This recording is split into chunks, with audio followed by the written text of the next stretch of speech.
generasi mikir, apa kabarnya nih kalian hari ini? Mudah-mudahan selalu dalam keadaan sehat dan selalu dalam lindungan Allah Subhanahu wa Ta'ala di tengah pandemi.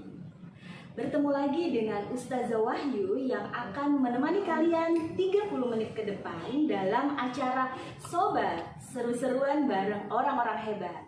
Nah, di Sobat episode perdana kali ini, saya akan hadir bersama orang-orang hebat yang akan menyajikan obrolan yang menarik dalam rangka menebarkan energi positif untuk kalian generasi pemikir. Dan di sini juga saya akan mengajak kalian untuk terus berkarya, berinovasi dengan kreativitas, sehingga kalian sebagai generasi pemikir bisa berkontribusi terhadap lingkungan sekitar dan orang lain. Nah, yang bikin excited untuk episode perdana kali ini adalah saya akan kehadiran orang-orang hebat yang dengan prestasinya membuat mereka menjadi panutan saya dan pastinya akan menjadi panutan generasi pemikir yang lainnya. Oke, kita akan sambut dua orang-orang hebat, yaitu Ustazah Ulfa dan Ustazah Hasna. Please welcome. Halo Ustazah. Halo. Ya, silakan duduk. Waalaikumsalam, silakan duduk. Oke, terima kasih lo udah datang. Sama-sama. Oke. Assalamualaikum Ustazah Ulfa, Ustazah Hasna. Gimana nih kabarnya hari ini? Alhamdulillah sehat. Sehat ya? Sama. Baik. Oke, untuk Ustazah Ulfa nih, what is your day like selama masa pandemi ini? Kegiatannya apa nih? Makin sibuk atau makin santuy? Ya memang waktu awal-awal, waktu masih kita adaptasi ya, awal-awal pandemi kita sempat agak santai sedikit karena waktu itu kita belum menyangka kalau sampai selama ini. Iya, betul. Tapi semenjak tahun ajaran baru kemarin, alhamdulillah aktivitas kita sudah bisa kembali normal, ritme kerja juga sudah normal lagi jamnya, walaupun tetap kadang-kadang di rumah, kadang-kadang di sekolah. Oh gitu ya. Jadi kita hidup di dua dunia nih ya, berarti di rumah di sekolah, di rumah di sekolah. Iya betul. Jadi gitu. Oke. Gimana nih kalau Ustazah Hasna? Masih seperti Ustazah Ulfa hidup di dua dunia? Aduh. Sama sih sebenarnya. Dari awal pandemi sama kayak Ustazah Ulfa, kita masih masa penyesuaian gitu kan. Ya, betul. Kesini ternyata sama aja, cuman kita beda ruang begitu kan. Yang biasanya kita bekerja di gedung sekolah, kemudian kalau ada seminar itu kita berada di ruangan, duduk di kursi. Ini kan sekarang berhadapan dengan layar kaca, jadi tidak mengurangi kegiatan namun beda ruang itu aja. Baik, seperti itu ya. Jadi perbedaan selama pandemi dan sebelum pandemi seperti itu ya. Nah, kemudian untuk Ustazah Ulfa nih, ada terobosan apalagi nih untuk pemberdayaan SDM? Otomatis kan kalau misalkan kita hidup di dua dunia kayak gini kan harus memaksimalkan gimana sih caranya mentransfer ilmu ke siswa yang tadinya harus face to face, sekarang harus face to camera. Oh, kamera maksudnya kayak gitu ya. Itulah ya. Ada terobosan nggak sih dari manajemen SMP untuk melatih para guru-gurunya biar bisa jadi YouTuber? Gitu. Gimana Ustazah? Iya, jadi awal sebelum tahun ajaran baru 2020-2021 kita mencoba untuk melakukan training ya sebagai bentuk persiapan kita, karena ternyata ini berlangsung cukup lama ya. Iya, semua juga nggak menyangka. Akhirnya kita inisiatif buat training untuk guru-guru yang sifatnya itu langsung dengan prakteknya seperti itu ya. Jadi selanjutnya kita coba rutinkan juga nih pertemuan walaupun virtual ya. Jadi pertemuan atau sharing-sharing antar guru dalam bentuk workshop seperti itu. Kemudian ada sharing-sharing antara antar mapel, lintas mapel seperti itu. Jadi kalau guru-guru itu kita jadwalkan itu sebulan sekali minimal untuk melakukan sharing dengan sesama kita, karena kan kita kadang-kadang punya wawasan yang berbeda-beda nih. Kebetulan misalnya ada yang sudah belajar editing video, ada yang belajar public speakingnya, nah gitu. Sekarang keren-keren tuh public speaking-nya Iya. guru ya. Wah, ada manfaatnya juga ternyata. Ya, jadi hikmahnya seperti itu ya. Hikmahnya juga. Tidak ada YouTuber, kemudian bisa mengedit video. Saya yakin itu nanti jadi bekal tersendiri dalam keadaan insya Allah nanti kalau sudah normal, itu bisa menjadi bekal untuk membuat media-media pembelajaran buat siswa-siswa nanti. Seperti itu ya, baik. Nah, kalau itu kan untuk gurunya. Nah, sekarang muridnya apakah dibiarkan begitu aja dengan kegabutan? Nah, upaya apa aja sih dari pihak sekolah biar gimana sih caranya murid-murid nih biar nggak gabut di era pandemi ini?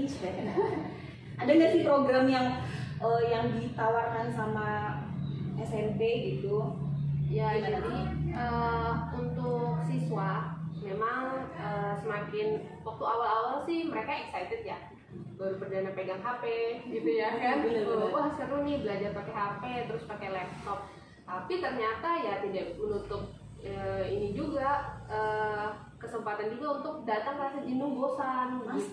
gitu. Iya, wah ternyata bosan juga ya, kangen juga ya sama teman-teman seperti itu. Nah akhirnya kita upayakan untuk program sekolah kita selingi dengan lomba-lomba. Oh iya betul, kemarin lagi saya lihat di sosial medianya SMP, lagi lomba bulan bahasa, keren banget sama SMP the best. Gimana lagi Zah? Gimana lagi Zah? Jadi anak-anak kita kasih variasi lomba, kemudian itu juga kita lakukan secara virtual ya, walaupun seperti itu anak-anak tetap semangat ternyata gitu ya, walaupun tidak berkompetisi langsung nih sama teman-temannya, tapi itu sebagai salah satu cara untuk mereka itu ya tidak terlalu jenuh kan, belajar misalnya terus tanpa ada refreshing seperti itu kan bosan. Nah, kita juga dalam pekan ini nih setelah kemarin ujian tengah semester kita juga bikin pekan literasi. Wih, ikut-ikutan hits ya ternyata literasi di mana-mana, termasuk SMP juga mau menggalakkan nih. Nah, penasaran nggak sih apa yang akan dilakukan SMP? Gimana Zah? Programnya kayak gimana tuh? Nah, jadi selama sepekan ini kalau kita menyebut literasi itu seringnya, dan ini konteksnya hubungannya dengan bulan bahasa ya, bulan bahasa Oktober itu kita seringnya kalau sudah menyebut literasi orang berpikir pusatnya atau putarannya buku gitu ya, soalnya cuma membaca aja, menulis aja.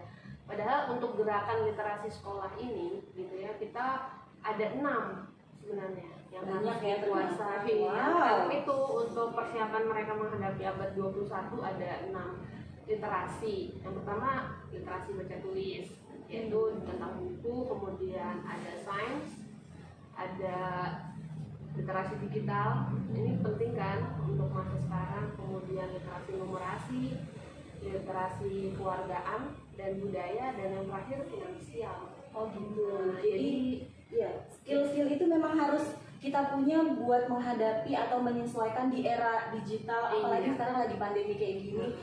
Siapa yang punya literasi paling bagus, dia yang bertahan. Benar nggak Zah? betul sekali. Jadi kita memperkenalkan itu dulu ke anak-anak, ke siswa kita pekan ini. Setiap hari ada video yang kita rilis di grup-grup kelas itu untuk mereka simak. Jadi ada wawasan lah tentang literasi tadi. Oh gitu. Nah itu kayaknya juga jadi fasilitas atau apa ya istilahnya tuh Zah, pelayanan dari SMP buat mengajak siswa-siswanya untuk jago dalam literasi. Nah, literasi yang paling dibutuhkan saat ini tuh literasi apa sih Zah? Yang paling banget, yang basic banget. Untuk yang menghadapi PJJ, pembelajaran jarak jauh, pastinya literasi digital ya. Ya, literasi digital, betul. Kita tuh harus bijak ya. Jadi kita ajarin anak-anak pakai sosial media gitu kan, tapi kita juga harus membekali mereka untuk bisa bijak dengan penggunaan waktu, penggunaan pulsa, ya kan, itu yang kemudian kita juga sering-sering sih kita ingatkan di sela-sela belajar kita. Iya. Jangan sampai ketika kita melakukan pembelajaran jarak jauh, gurunya sudah prepare, siswanya main TikTok di sebelahnya. Bener nggak sih? Ayo jujur aja deh. Begitu memang bener. Kayak gitu kan Liza. Nah, kadang-kadang saya menemukan di jam-jam pembelajaran mereka bisa update IG. Nah, berarti kan gurunya dicuekin, bahaya buatnya.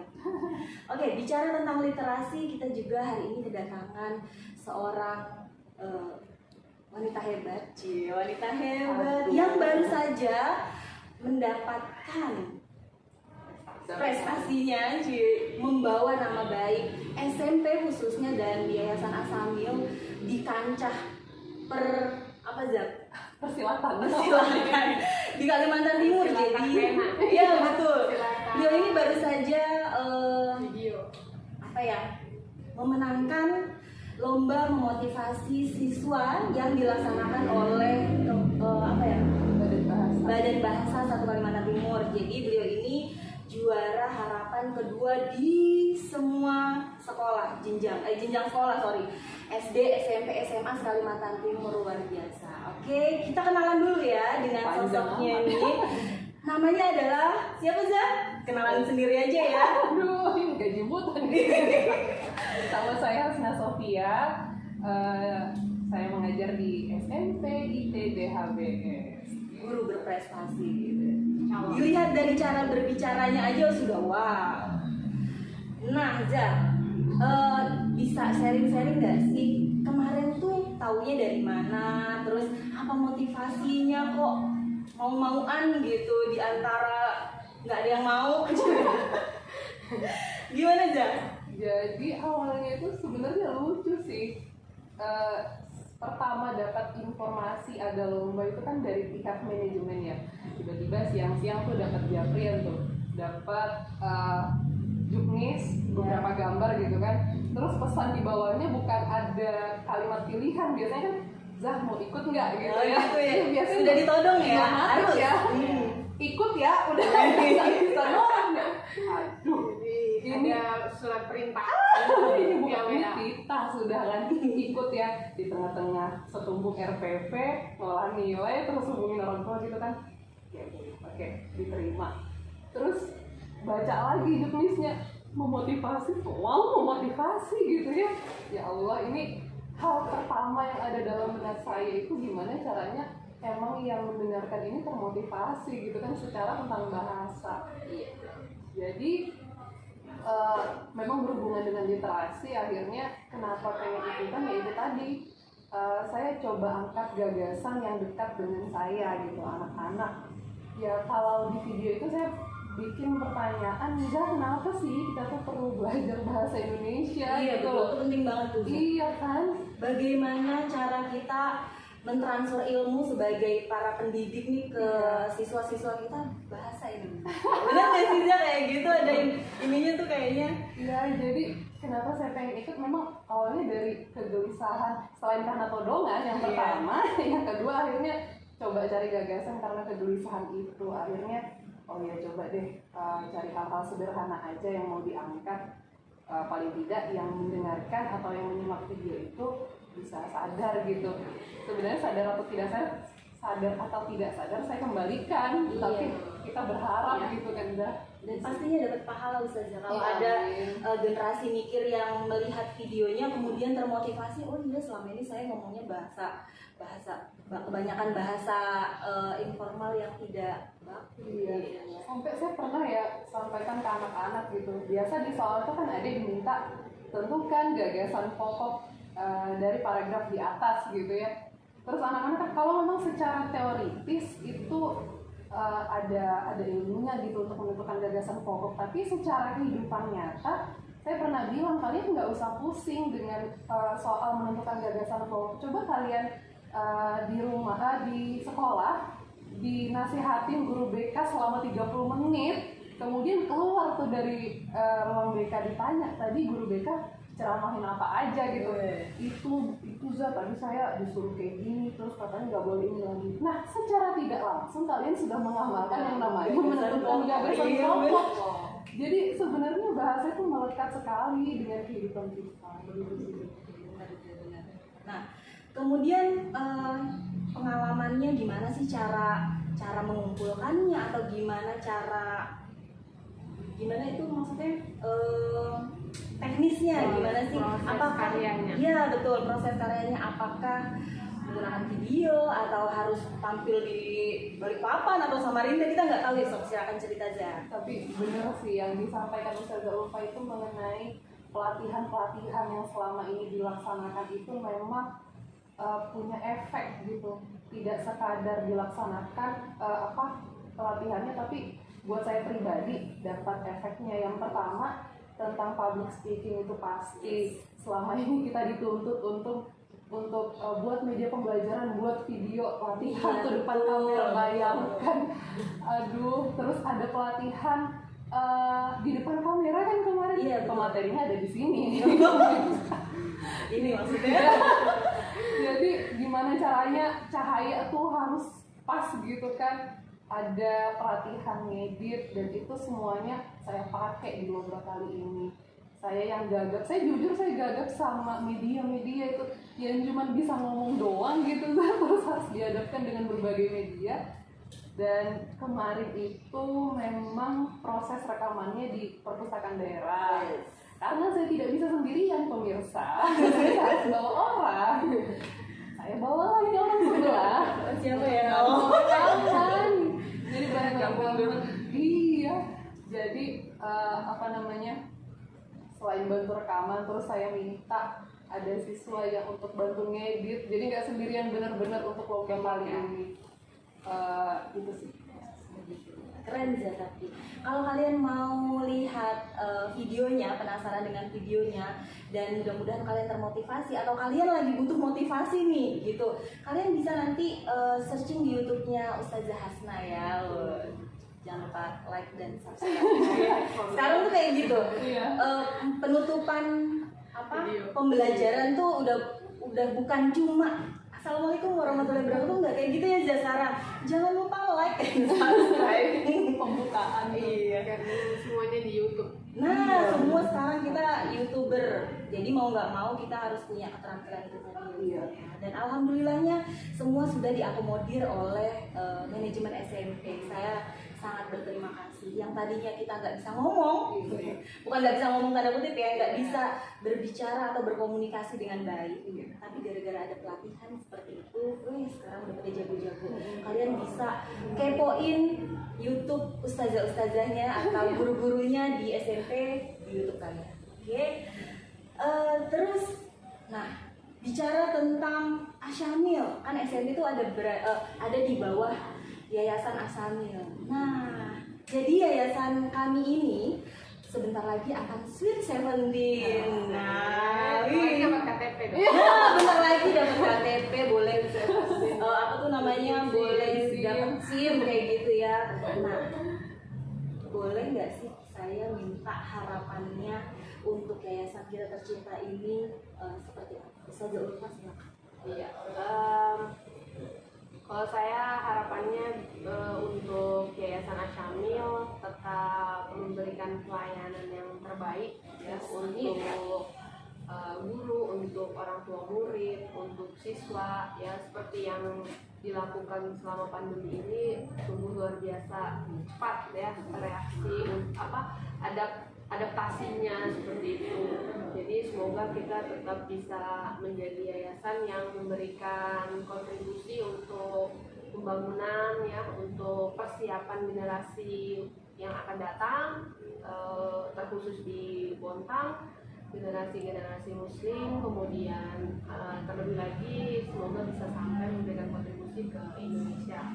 Seperti itu harapan kita, tetap akan terus maju gitu ya. Jadi ini kalau anak-anak tuh lagi unyu-unyunya ya, lagi pencarian jati diri gitu ya, 17 tahun, tapi semoga setelah ini lebih baik dan lebih baik.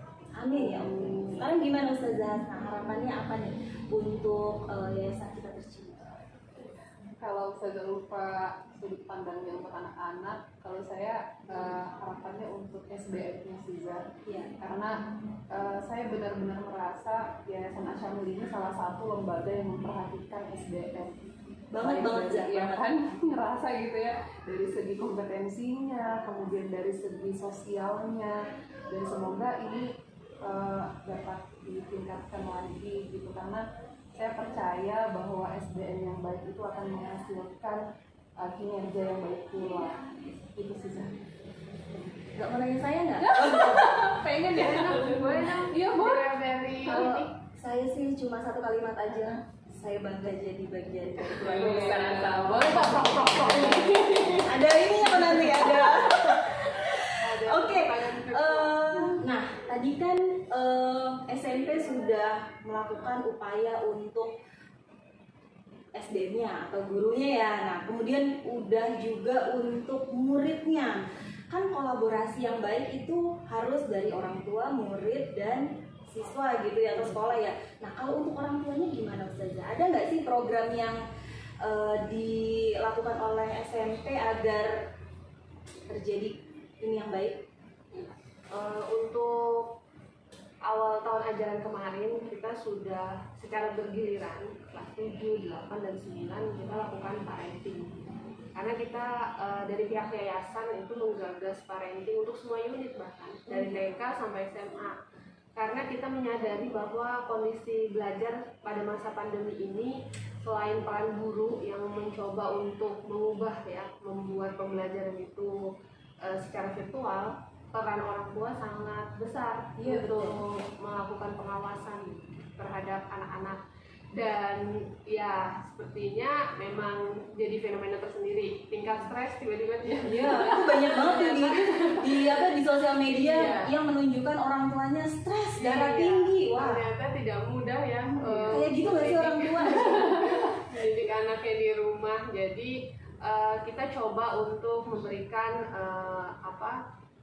wawasan baru terhadap orang tua, bagaimana melakukan pendampingan, dan kita melakukan beberapa kali training parenting untuk kelas 7, 8, dan 9. Semua orang tua kita undang ya, supaya kita bisa sama-sama menyatukan persepsi terkait PJJ ini. Pemerintah sudah menurunkan ya standar kurikulum, sehingga kita tidak perlu terlalu memaksa anak seperti itu. Yang penting anak-anak bisa menjalani belajar di rumahnya dengan fun seperti itu, dan itu perlu tambahan wawasan dari orang tuanya seperti itu. Dan alhamdulillah ya kami memberikan bentuknya training parenting kerjasama dengan MC Kuadrat KRI di Jakarta.